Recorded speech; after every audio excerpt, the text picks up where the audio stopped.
ಎಲ್ಲರಿಗೂ ನಮಸ್ಕಾರ. ಎಲ್ಲರೂ ಹೇಗಿದ್ದೀರಾ? Welcome to my channel. ನಾನಿವತ್ತು ಪಾಲಕ್ ಚಿಕನ್ ಸಾಂಬಾರನ್ನ ಮಾಡ್ತಾ ಇದ್ದೀನಿ.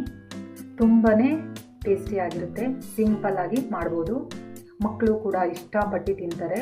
ಅದ್ರ ಕಲರ್ ನೋಡಿದ್ರೆ ನೀವು ತುಂಬ ಇಷ್ಟಪಟ್ಬಿಡ್ತೀರಾ, ಅಷ್ಟು ಸಖತ್ತಾಗಿದೆ. ನಾನಿವತ್ತು ಇದನ್ನು ಇಡ್ಲಿ ಜೊತೆಗೆ ಟ್ರೈ ಮಾಡ್ತಾ ಇದ್ದೀನಿ. ಸಖತ್ ರೆಸಿಪಿ ಅಂತಲೇ ಹೇಳ್ಬೋದು. ಹೇಗೆ ಮಾಡೋದು ಅಂತ ನೋಡೋಣ. ಬೇಕಾಗಿರೋ ಇಂಗ್ರೀಡಿಯೆಂಟ್ಸು: ಸ್ವಲ್ಪ ಪುದೀನ, ಸ್ವಲ್ಪ ಕೊತ್ತಂಬರಿ ಸೊಪ್ಪು, ತೆಂಗಿನಕಾಯಿ, ಶುಂಠಿ, ಬೆಳ್ಳುಳ್ಳಿ, ಕಡಲೆ, ಈರುಳ್ಳಿ, ಹಸಿಮೆಣಸಿನ್ಕಾಯಿ, ಚಕ್ಕೆ, ಲವಂಗ, ಮೆಣಸು ಪುಡಿ. ನನ್ನ ಹತ್ರ ಮೆಣಸು ಕಾಳಿರಲಿಲ್ಲ, ಅದಕ್ಕೆ ನಾನು ಮೆಣಸು ಪುಡಿನ ಯೂಸ್ ಮಾಡ್ತಾ ಇದ್ದೀನಿ. ಎಲ್ಲನೂ ಸ್ವಲ್ಪ ಸ್ವಲ್ಪ ತೊಗೊಂಡಿದ್ದೀನಿ. ಇಲ್ಲಿ ಕಾಯಿ ಸ್ವಲ್ಪ, ಕಡಲೆ ಸ್ವಲ್ಪ ತೊಗೊಂಡಿದ್ದೀನಿ. ಅರ್ಧ kg ಚಿಕನ್ ಕೂಡ ತೊಳೆದಿಟ್ಟಿದ್ದೀನಿ. ಪಾಲಕ್ ಸೊಪ್ಪನ್ನು ಕೂಡ ತೊಳೆದು ಇಟ್ಟಿದ್ದೀನಿ. ಈಗ ಹೇಗೆ ಮಾಡೋದು ಅಂತ ನೋಡೋಣ. ಸ್ವಲ್ಪ ಎಣ್ಣೆ ಹಾಕ್ತಾಯಿದ್ದೀನಿ, ಸ್ವಲ್ಪ ಈರುಳ್ಳಿ, ಸ್ವಲ್ಪ ಕಸ್ತೂರಿ ಮೇಥಿ, ಈ ಥರ ಸ್ವಲ್ಪ ಹುಡ್ಬಿಟ್ಟು ಹಾಕ್ತಾಯಿದ್ದೀನಿ. ಚಿಕನ್ ಹಾಕ್ತಾಯಿದ್ದೀನಿ. 1 ಸ್ಪೂನ್ ಅರಿಶಿನ ಹಾಕ್ತಾಯಿದ್ದೀನಿ. ಸ್ವಲ್ಪ ಉಪ್ಪು. ಒಂದು ಸಲ ಚೆನ್ನಾಗಿ ಮಿಕ್ಸ್ ಮಾಡಿಬಿಟ್ಟು ಒಂದು 10 ನಿಮಿಷ ಬೇಯೋದಕ್ಕೆ ಬಿಡೋಣ.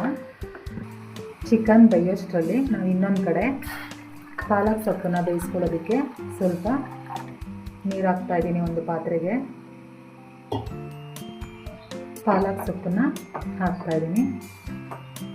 ಪಾಲಕ್ ಸೊಪ್ಪನ್ನು ಒಂದು ಕುದಿ ಬರೋವರೆಗೂ ಮಾತ್ರ ಬೇಯಿಸ್ಕೊಳ್ಳೋಣ. 1 ನಿಮಿಷ ಆದರೆ ಸಾಕು. ಸೊಪ್ಪು ಬೇಯೋಷ್ಟರಲ್ಲಿ ನಾವು ಮಸಾಲೆ ತೊಗೊಂಡಿದ್ದೀವಲ್ಲ, ಇದನ್ನು ಗ್ರೈಂಡ್ ಮಾಡ್ಕೊಳ್ಳೋಣ. ಮಿಕ್ಸಿ ಜಾರ್ಗೆ ಸೇರಿಸ್ತಾ ಇದ್ದೀನಿ. ನಾನಿವತ್ತು ಇದನ್ನೆಲ್ಲ ಫ್ರೈ ಮಾಡ್ತಾಯಿಲ್ಲ, ಹಾಗೆ ಹಸಿದನ್ನೇ ರುಬ್ಕೊತಾ ಇದ್ದೀನಿ. ಈಗ ಒಂದು ಸ್ವಲ್ಪ ನೀರನ್ನು ಸೇರಿಸ್ತಾ ಇದ್ದೀನಿ. ಗ್ರೈಂಡ್ ಮಾಡ್ಕೊಂಡು ಬರೋಣ. ಮಸಾಲೆ ರೆಡಿ ಆಯಿತು. ಇವಾಗ ಇದನ್ನು ಆಫ್ ಮಾಡ್ತೀನಿ. ಸೊಪ್ಪು ಬೆಂದಿದೆ. ಈಗ ಪಾಲಕ್ ಸೊಪ್ಪನ್ನು ತಣ್ಣೀರಿಗೆ ಹಾಕ್ತಾಯಿದ್ದೀನಿ.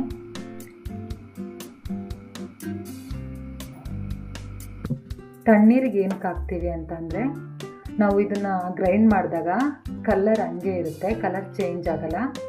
ಸೊ ಅದಕ್ಕೆ ನಾವು ಬಿಸಿಯಾಗಿರೋ ಸೊಪ್ಪನ್ನ ತಣ್ಣಗಿರೋ ನೀರಿಗೆ ಹಾಕ್ಬಿಟ್ಟು ಆಮೇಲೆ ಗ್ರೈಂಡ್ ಮಾಡಬೇಕು. ಇವಾಗ ಗ್ರೈಂಡ್ ಮಾಡ್ಕೊಂಡು ಬರೋಣ. ಇದನ್ನು ಪಾಲಕ್ ಸೊಪ್ಪನ್ನು ಗ್ರೈಂಡ್ ಮಾಡಾಯಿತು. ಚಿಕನ್ನು ಚೆನ್ನಾಗಿ ಬೆಂದಿದೆ ನೋಡಿ, ಎಣ್ಣೆ ಎಲ್ಲ ಬಿಟ್ಕೊಂಡಿದೆ. ಈ ರೀತಿ ಬೇಯಿಸ್ಕೊಬೇಕು. ಇವಾಗ ಇದಕ್ಕೆ ರುಬ್ಬಿರೋ ಖಾರ ಹಾಕ್ತಾಯಿದ್ದೀನಿ. ಒಂದು ಸಲ ಚೆನ್ನಾಗಿ ಮಿಕ್ಸ್ ಮಾಡಿ ಇದನ್ನೊಂದು 2ರಿಂದ 3 ನಿಮಿಷ ಆದರೂ ಬೇಯಿಸ್ಕೊಬೇಕು. ಯಾಕಂದರೆ ಖಾರ ಯಾವುದು ನಾವು ಫ್ರೈ ಮಾಡಿಲ್ಲಲ್ವ, ಸೊ ನಾವು ಇದರಲ್ಲೇ ಬೇಯಿಸ್ಕೋಬೇಕು. ಒಂದು 2-3 ನಿಮಿಷ.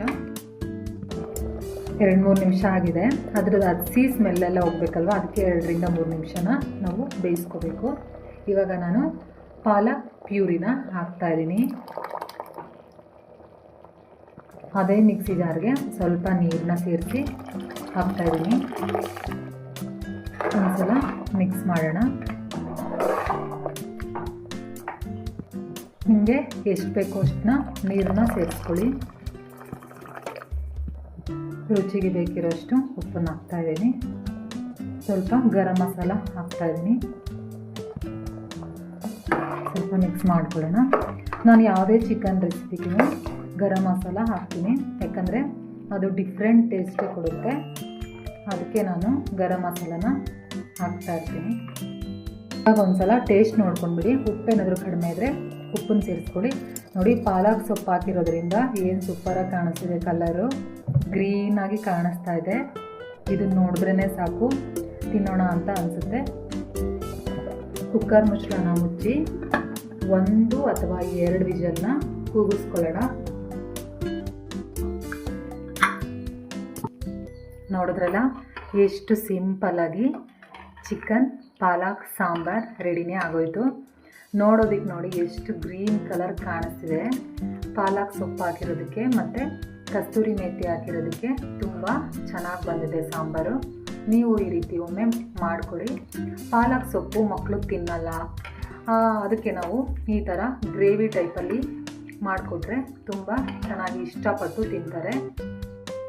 ಈ ಸಾಂಬಾರನ್ನ ಮುದ್ದೆ ಜೊತೆಗೆ, ಅನ್ನದ ಜೊತೆಗೆ, ಚಪಾತಿ ಜೊತೆ, ಇಡ್ಲಿ, ದೋಸೆ ಜೊತೆಗೆ ತಿಂತಾಯಿದ್ರೆ ಆಹಾ ಸಖತ್ತಾಗಿರುತ್ತೆ ಅಂತ ಹೇಳ್ತಾ ಎಲ್ರಿಗೂ ನಮಸ್ಕಾರ.